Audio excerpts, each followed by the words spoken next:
So welcome to being able to identify the x-intercept and the y-intercept from a line.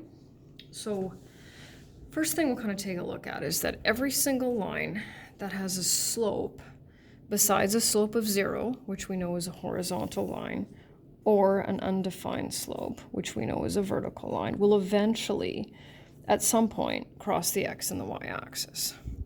And so horizontal lines will never cross the x-axis unless they are the x-axis, but that doesn't happen too often. And vertical lines will never cross the y-axis.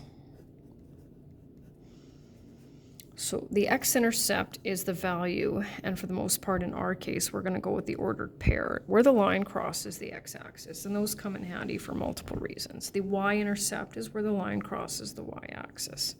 So on this diagram here, you can see that this line crosses the x-axis there, so that's its x-intercept, and crosses the y-axis there, and that's our y-intercept.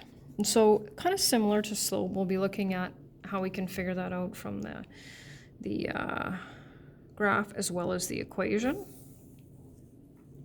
So when I give you the line, of course, we just need to look at it. And I think I'll just do this in a different color so that it kind of stands out a little bit. And so we just need to look at where the line crosses the x-axis. So 1, 2, 3, 4. So then we're going to be dealing with 4 and 0. And 0, 1, 2, and 3. Right. So of course our x-intercept is what is the x value when y is 0, and the y-intercept is what is our y value when x is 0.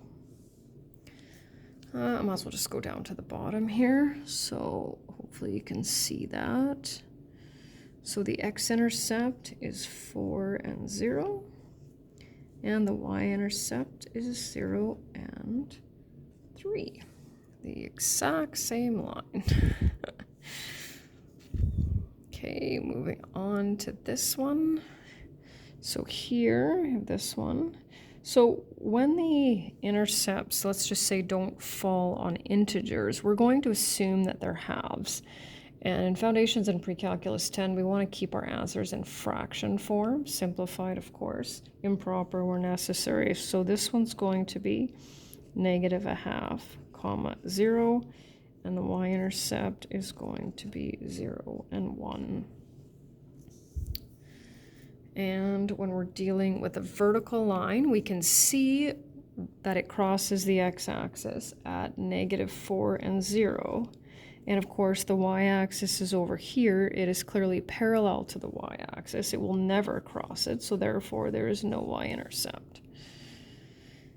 And similarly with this one, you can see that because it is directly below the x-axis, it will never cross, so it does not have an x-intercept.